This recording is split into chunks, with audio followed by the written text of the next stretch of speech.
Hello my dear friends, welcome back to my channel. देखिए, आज हम लोग पढ़ने वाले हैं बाल विकास जो अवधारणा है उसका पार्ट 2 के लेक्चर्स को देखेंगे। इससे पहले वाला जो वीडियो था उसमें हम लोगों ने लगभग मनोविज्ञान के संप्रदाय को 4 संप्रदाय को देख लिया था। 2 संप्रदाय जो है बचे हुए हैं, ठीक है। तो इसीलिए अगर आपने इससे पहले वाला वीडियो नहीं देखा है तो पहले पिछला वीडियो कवर करिए, उसके बाद जो है इसको आइए, तभी समझ में आएगा।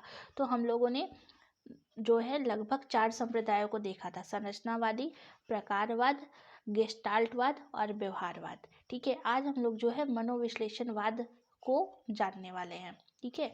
तो इससे पहले आगे बढ़े, आप लोग हमारे चैनल को लाइक, सब्सक्राइब और शेयर जरूर करिए, जिससे कि उन लोगों की मदद हो सके जिन लोगों को वास्तविकता में ज़रूरत है, ठीक है, इस वीडियो की।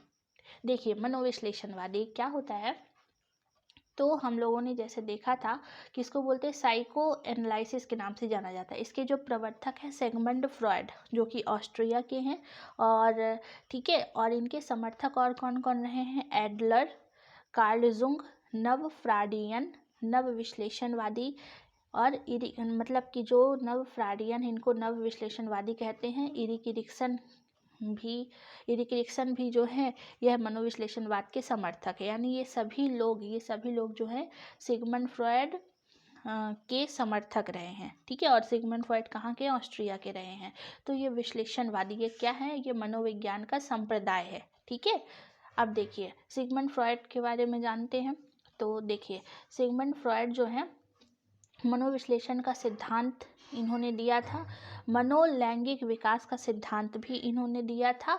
और सिगमंड फ्रॉयड, एक शब्द आता है लिबिडो, यानी काम शक्ति या प्रवृत्ति, यानी कि इन्होंने लिबिडो के बारे में बताया। जीवन के अलग अलग चरणों में इसका केंद्र बदलता, मतलब जो लिबिडो की अवस्था है वो अलग अलग स्टेज में जो है क्या होती रहती है? चेंज होती रहती है, और यह व्यक्ति को प्रभावित भी करती है, ठीक है। तो किसने? सिगमंड फ्रॉयड ने बताया था। किसने बताया था? सिगमंड फ्रॉयड, याद रखिएगा। इसका मतलब होता है काम शक्ति या प्रवृत्ति। तो सिगमंड फ्रॉयड कौन है? मनोविश्लेषणवादी का सिद्धांत इन्होंने दिया था, ठीक है।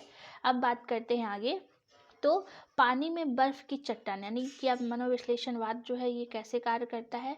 तो देखिए, पानी में बर्फ की चट्टान से तुलना करना, हमारा जो ब्रेन है मनोविश्लेषणवाद के अकॉर्डिंग पानी में बर्फ की चट्टान से तुलना किया गया है। किसका? हमारे ब्रेन की, यानी मानव मस्तिष्क का संतुलन बना के रखना। इसी प्रकार, इसीलिए जो हमारे मनोविश्लेषणवाद में हमारे इसको जो है 3 भागों में, ब्रेन को 3 भागों में डिवाइड किया गया है, ठीक है। कितने भागों में?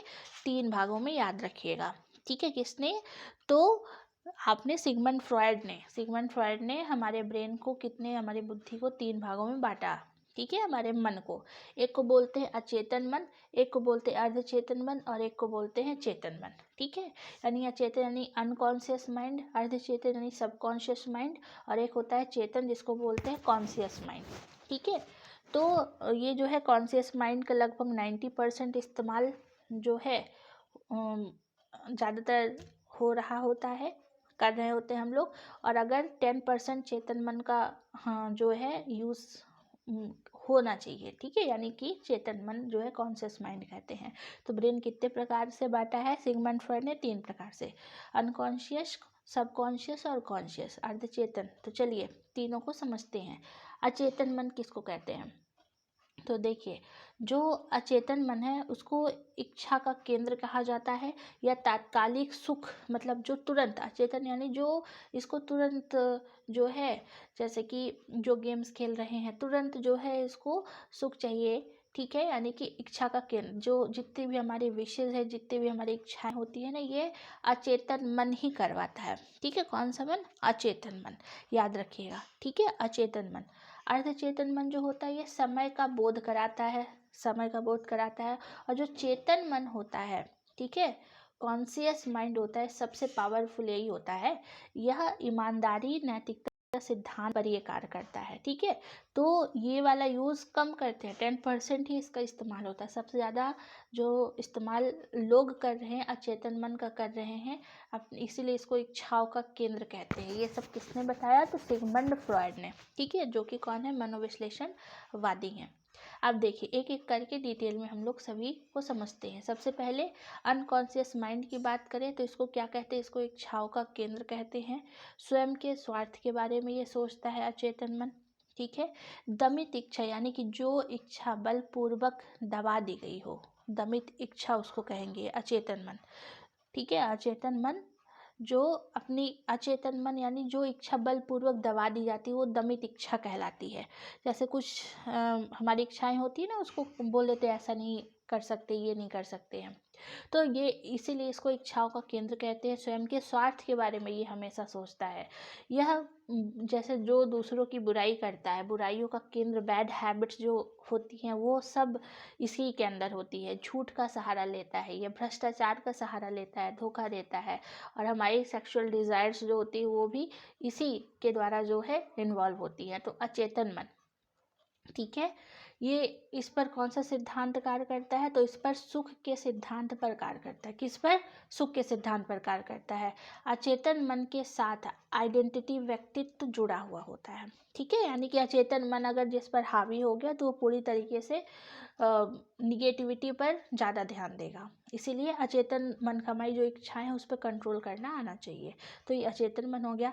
अब बात करते हैं अर्धचेतन मन। इसका क्या कार्य होता है? इसको बोलते हैं सब कॉन्शियस माइंड। ठीक है, यह अहम ईगो पर केंद्रित है। ईगो टाइप व्यक्ति जो जुड़ा होता है ना वो अर्धचेतन होता है। यह चेतन और अवचेतन के मध्य संतुलन को स्थापित करता है। यह समय की वास्तविकता को व्यक्ति को परिचित भी कराता है। ठीक है, और यह एडजस्टमेंट का कार्य करता है, मतलब ना तो पूरी तरीके से अचेतन होता है और ना तो अवचेतन होता है, ये एडजस्टमेंट का काम करता है। ठीक है, जब व्यक्ति को दोनों के मध्य समायोजन नहीं कर पाता हो तो वह जो है मेल एडजस्टमेंट हो जाता है, यानी कि कुछ समायोजित हो जाता है। एक्चुअल में ये जो है, जो हमारा चेतन होता है और अवचेतन होता है उसके मध्य दोनों को बैलेंस बना के रखता है। इसको बोलते हैं क्या? अर्धचेतन, सब कॉन्शियस माइंड। ठीक है, और यह वास्तविकता में व्यक्तित्व परिचित कराता है खुद को। अब बात करते हैं चेतन, जो सबसे इम्पोर्टेंट होता है। यह मात्र 10%, अगर हम इसका 1% भी इस्तेमाल कर लें तो काफ़ी ज़्यादा जो है सक्सेस प्राप्त कर सकते हैं। ये नैतिकता के सिद्धांत पर कार्य करता है। यह कॉन्शियस माइंड कहलाता है। सही और गलत में ये अंतर को भी बताता है। जो हमारी नैतिक, जो मोरालिटी होती है वो चेतन मन ये बताता है। ठीक है, ये मन को कितने प्रकार से, 3 प्रकार में किसने बांटा था? तो सिगमंड फ्रॉइड ने बांटा था, याद रखिएगा। अब बात करते हैं थोड़ी सी सिगमंड फ्रॉइड के बारे में। तो सिगमंड फ्रॉइड मनोविकास का सिद्धांत इन्होंने दिया था। इन्होंने लिबिडो की बात की थी, यानी कि यह इच्छाओं का केंद्र है। ठीक है, 5 अलग अलग अवस्थाओं में इन्होंने बांटा, यानी कि जो सिगमंड फ्रॉइड है, जो लिबिडो है यानी कि जो हमारी इच्छाएं होती हैं उसको ज्ञानेंद्रियां हैं, 5 अलग अलग तरीके से 5 अवस्थाएं बताया। ठीक है, सबसे पहली जेनेटिकल स्टेजेस हैं। तो सबसे पहली होती है ओरल स्टेज यानी मुखी अवस्था, दूसरी जो है गुदी अवस्था, तीसरी लिंगावस्था, चौथी जो है सुप्तावस्था। ठीक है, ये कितने प्रकार की? 4 प्रकार की अवस्थाएं हो गई। और एक हमारी ज्ञानेंद्रिय, ये मतलब कि ये 5वीं अवस्था है, ज्ञानेंद्रिय अवस्था।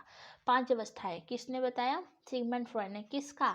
तो लिबिडो। लिबिडो जो है, लिबिडो का मतलब होता है यौन ऊर्जा। ठीक है, तो ये जो हमारे अंदर जो एनर्जीज होती है ना, वो उसकी 5 अवस्थाएं इन्होंने बताई। कौन कौन सी? तो मुखी अवस्था, गुदी अवस्था, लिंगावस्था, सुप्तावस्था और ज्ञानेंद्रिय अवस्था। ठीक है, अब बात करें 2 बहुत इम्पॉर्टेंट फैक्ट की। 3 वर्ष की अवस्था में, मतलब बॉयज़ की अगर देखा जाए तो 3 से 5 वर्ष की अवस्था में ऑडिपस ग्लैंड का विकास, जिसमें यह अपनी माता से प्रेम, जैसे बॉयज़ होते हैं वो उनके अंदर थोड़ा सा मातृ प्रेम ज़्यादा होता है, वो माताओं के प्रति ज़्यादा झुकाव होता है। तो उनके अंदर 3 से 5 वर्ष की अवस्था में एक ग्लैंड होती है ऑडिपस ग्लैंड, उसका विकास होता है, जिसके कारण से बॉय जो है मातृ प्रेम की तरफ ज़्यादा झुकाव रखते हैं। ठीक है, और जस्ट उसका अपोजिट अगर देखा जाए गर्ल्स में, तो गर्ल्स में 3 से 5 वर्ष की अवस्था में इलेक्ट्रा ग्लैंड होता है।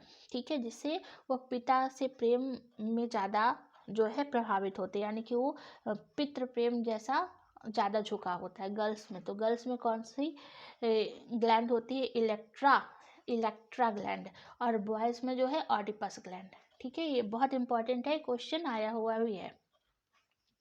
अब देखिए हमारा आखिरी संप्रदाय है जिसको बोलते हैं मानवतावाद। ठीक है, मानवतावाद। इसके जो प्रवर्तक रहे हैं कौन है? इसके प्रवर्तक हैं अब्राहम मास्लो। कौन है इसके प्रवर्तक? Abraham Maslow. और इसके समर्थक कौन है? कार्ल रोजर, ओलपोर्ट और ड्रकर। ठीक है, तो समर्थक रहे कार्ल रोजर, ओलपोर्ट और ड्रकर, और प्रवर्तक कौन रहे हैं? Abraham Maslow, Abraham Maslow. ठीक है, सबसे पहले मास्लो की बात करें तो मास्लो कौन थे? मास्लो का एक निश्चित क्रम होता है, मतलब समझिए, पहले हम लोग क्या पढ़े हैं? मानवतावाद। मानवतावाद के प्रवर्तक अब्राहम मास्लो और इनके समर्थकों का नाम याद रखना है, कार्ल रोजर, ओलपोर्ट, ड्रकर। अब बात करें मैस्लो। मैस्लो आवश्यकता का एक निश्चित क्रम होता है जो मानव में अभिप्रेरणा, हमारे मोटिवेशन को जन्म देता है। ठीक है, व्यक्ति इन अवस्थाओं का पूरा करने के लिए अभिप्रेरित होकर कार्य करता है, मतलब पूरी तरीके से मोटिवेट होता है। ठीक है, अब्राहम मास्लो के अकॉर्डिंग आवश्यकता क्या है? जैसे कि मान लीजिए हमारी आवश्यकताएं जो होती है, हमारी जो नीड्स होती हैं, उसकी ज़रूरतों को पूरा करता है कौन सा सिद्धांत? मानवतावादी। तो ये जो है हमारा जन्मजात, जैसे जन्मजात की बात करें तो हम जन्म से भूख, प्यास, नींद, ये सारी चीज़ें जन्मजात आती है, और फिर बाकी चीज़ें तो बाद में हम अर्जन करते हैं, जैसे सम्मान हो गया, सुरक्षा हो गया, संबंध हो गया, तो ये सब क्या है? ये सब बाद में जो है अर्जित की जाती हैं। ठीक है, तो इनके अनुसार इन्होंने 2 प्रकार के स्तर को बताया है। पहला स्तर भोजन, पानी, सुरक्षा, और दूसरा स्तर जो है सम्मान, संबंध और आत्मसिद्धि। ठीक है, ये उच्च स्तर बताया है। तो ये जो है आपका भोजन, पानी, सुरक्षा हो गया, और दूसरा जो है उस उच्च स्तर हो गया। तो ये आपका क्या है? मैस्लो का सिद्धांत। ठीक है, मैस्लो का सिद्धांत इन्होंने दिया था। मैस्लो ने, ये बहुत इंपॉर्टेंट है, जो कि इन्होंने 5 स्टेप बताया है अब्राहम मास्लो ने हमारी नीड्स की।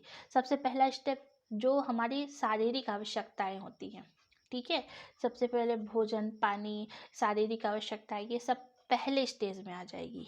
सबसे पहले जरूरी तो भूख प्यास होता है, फिर दूसरी आवास, सुरक्षा चाहिए दूसरे नंबर पर, तीसरा फिर हमारे रिलेशंस आ जाएंगे, 4th नंबर पे हमारा जो सम्मान है, ठीक है, रिस्पेक्ट है, वो आएगा, और लास्ट में आत्मसिद्धि आता है।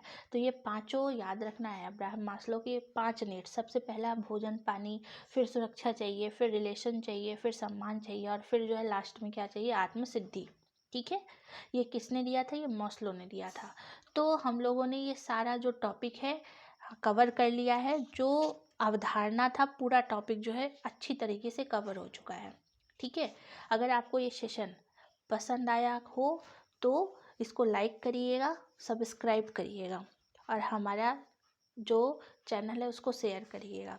ठीक है, थैंक यू सो मच।